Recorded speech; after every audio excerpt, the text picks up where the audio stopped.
Hello guys! Ngayon ay isang espesyal na araw o gabi dahil dadalawin natin ang anak ko sa hospital. Kaanak lang niya kaya sobrang excited ako na makita siya. Siyempre ang bagong miyembro ng pamilya namin.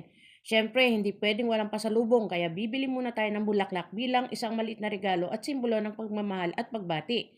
Para sa akin, ang bulaklak ay hindi lamang dekorasyon. Ito ay simbolo ng bagong simula ng buhay. Kaya napili kong dalhin ito para ipakita ang aking suporta at pagpabati sa kanya. Kaya nga guys, ako'y tuwan-tuwa at excited kahit gumastusan lola nyo. Ayan, bibili talaga ako ng bulaklak kasi naisip ko na to na kapag nanganak ang aking anak, ay dadalan ko siya ng flowers sa ospital bilang pagsuporta at bilang pagmamahal ko sa kanya. Wala kasi ako guys na kahit gumastos ka ng malaki, hindi importante basta ang mahalaga maipakita mo ang iyong pagmamahal. Ayan, guys, ang lola niyo hindi nagtipid ngayon dahil nga para sa kanyang apo at para sa kanyang anak.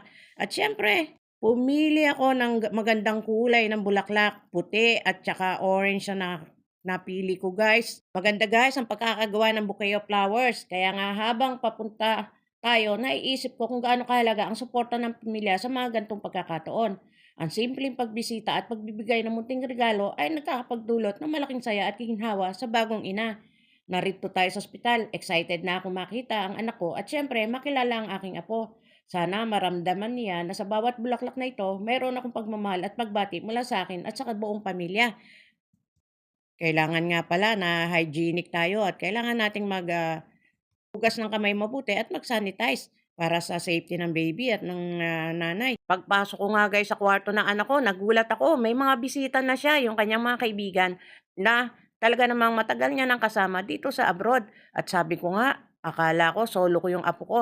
Pero dahil nga may bisita, syempre kailangan estimahin nating mabuti ang mga bisita at meron na nga palang nagbigay din ng flowers sa anak ko at tsokolate. Kaya nga guys, natutuwa ako at marami rin naman nakakaalala sa aking anak. At eto nga, may mga bisita kaming baby at talaga naman napakabibo at napakakukulit ng mga batang ito. Hindi nga guys ako pwedeng mag-video, bawal. At ang aking anak, ayaw din niyang pa-videoan ng baby at siya, nahihiya daw siya.